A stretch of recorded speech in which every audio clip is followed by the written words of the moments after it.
So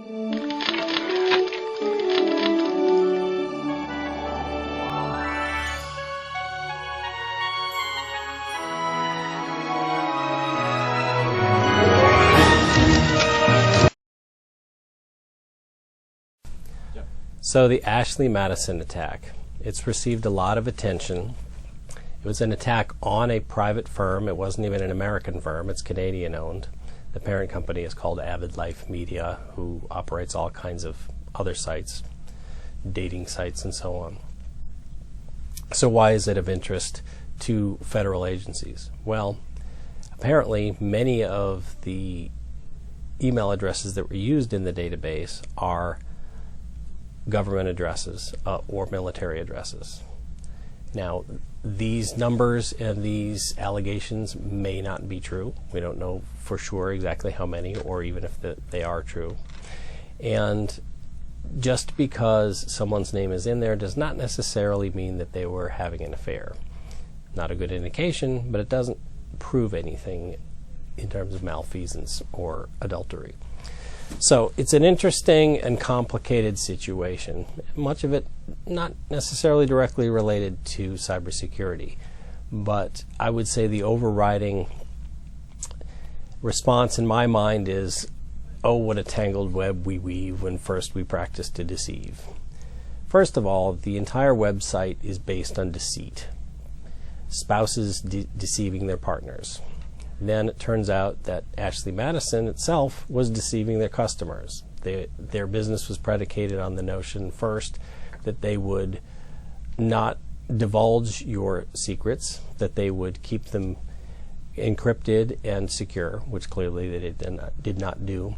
And moreover, if you decided to terminate your account, that they would delete all record of your having had an account in the first place. Turns out that wasn't true. So my first reaction would be this. You're dealing with a company whose business model and whose whole premise is deceit. Why would you believe them? So that right away makes me wonder, but so be it. Many people apparently did. However, many of the people who signed on to Ashley Madison were themselves deceivers, not of their spouses, but of Ashley Madison. For instance, there have been cases of single men or single women signing on to Ashley Madison, establishing accounts in order to scope out or smoke out a suspected adulterer that they know, that's a friend of theirs. They weren't having an affair, they had no intention of having an affair, and sometimes they found what they were looking for, sometimes they didn't, but just because they signed on doesn't mean that they were doing anything deceitful. In fact, in some sense, they were deceiving Ashley Madison themselves. So again, that's another part of the tangled web. Now that the data is out, there are there's another whole level of deceit occurring. That is, firms or scam artists purporting to look up your name to find if it's there, possibly delete it, and help you avoid extortion or blackmail or embarrassment. Well, it turns out, believe it or not, once again, a scam artist is not there to help you, they're out to scam you.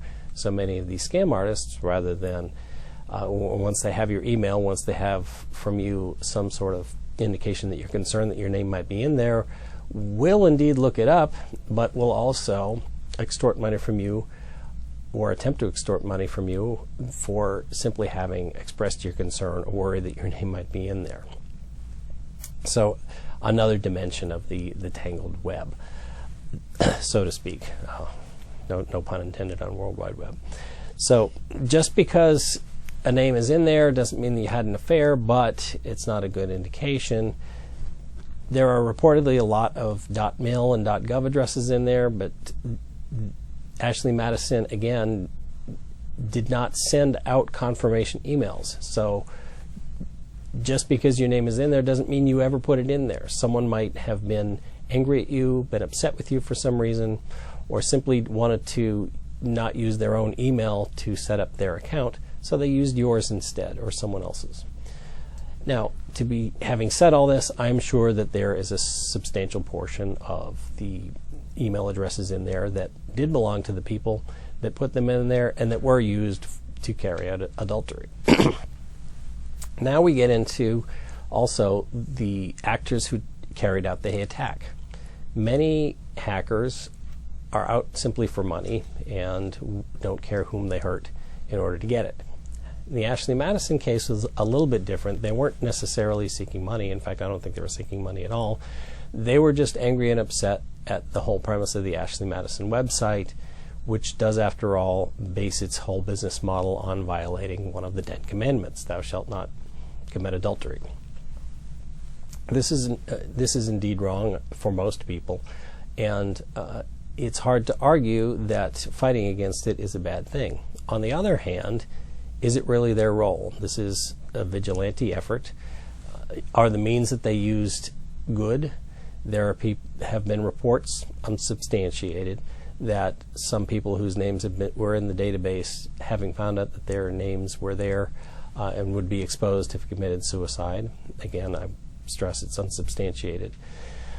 We have the other scams that are going on that are taking advantage of this in a way that I doubt that the hackers intended. And in addition, the hackers also wanted Avid Life, which is the parent company of Ashley Madison, to take down other websites which may not sit well with a lot of people, but aren't necessarily as morally wrong or directly in contravention with established moral norms as Ashley Madison was. For instance, there was a dating site that arranged for younger women and older men to get together, and vice versa, younger men and older women.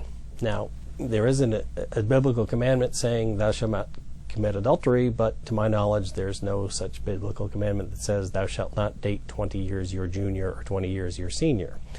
This doesn't sit well with a lot of people. I'm neither justifying it nor decrying it, simply saying that is it really up to the hackers to decide what businesses get to stay in businesses and what businesses don't? Regardless of whether you agree with this particular instance and this particular mode of attack, do you really want hackers who operate in the shadows to decide which businesses get to stay in business? Suppose terrorists, for instance, didn't like a particular business. Maybe China doesn't like Sony. Is it up to them to decide that they get to stay in business or not? I don't think so. So there are a lot of complicated social issues that arise from this. My expertise is cybersecurity per se, so I'm not going to attempt to address these, just to kind of, I hope, lay out in neutral terms many of these issues for your consideration.